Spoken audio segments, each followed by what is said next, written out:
झुकी कमर, चेहरे पर झुर्रियां और आंखों में आंसुओं का सैलाब लेकर कानपुर पुलिस कमिश्नर के कार्यालय में बुजुर्ग दंपति की कहानी ने सभी को हैरान कर दिया।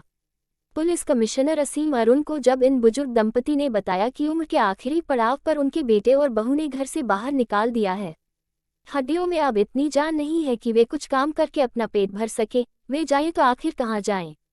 बुजुर्ग दंपति की इस कहानी को सुनने के बाद पुलिस कमिश्नर का दिल भी पसीज गया और वे खुद इन दोनों को साथ लेकर बेटे और बहू के घर पहुंच गए।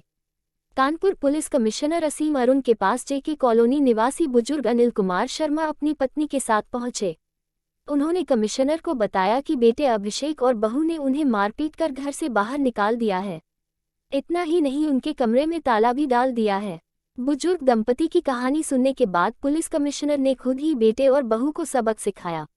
आरोप है कि बेटे और बहू ने बूढ़े माँ बाप के साथ मारपीट भी की।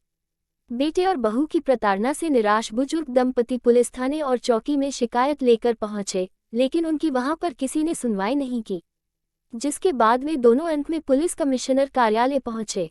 बुजुर्ग दंपति ने पुलिस कमिश्नर असीम अरुण को आपबीती बताई, जिसके बाद पुलिस कमिश्नर ने दोनों की बात को गंभीरता से सुना और खुद बुजुर्ग दंपति को न्याय दिलाने के लिए उनके घर पहुंच गए। पुलिस कमिश्नर ने सख्त कदम उठाते हुए बेटे और बहू को गिरफ्तार कराकर शांतिभंग की कार्रवाई कराई। इतना ही नहीं, उन्होंने बुजुर्ग दंपति की सुरक्षा के लिए उनके घर पर फोर्स भी तैनात कर दी है। बताया गया है कि बुजुर्ग दंपति को घर से निकालने के बाद बेटे और बहू ने उनका सामान समेटकर कमरों में अपने ताले डाल दिए थे। पुलिस कमिश्नर जब घर के अंदर बुजुर्ग दंपति संग पहुंचे तो कमरे में ताला पड़ा हुआ था। पूछने पर बुजुर्ग दंपति ने उन्हीं के कमरे होने की जानकारी दी।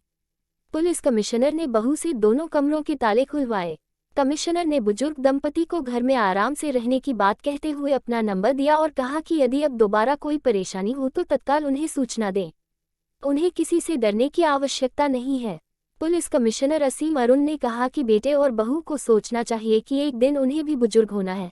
ऐसे में वे अपने बच्चों के सामने क्या उदाहरण पेश करते हैं, इसे खुद समझें और इन रिश्तों में कानून को दखल देने को मजबूर न करें।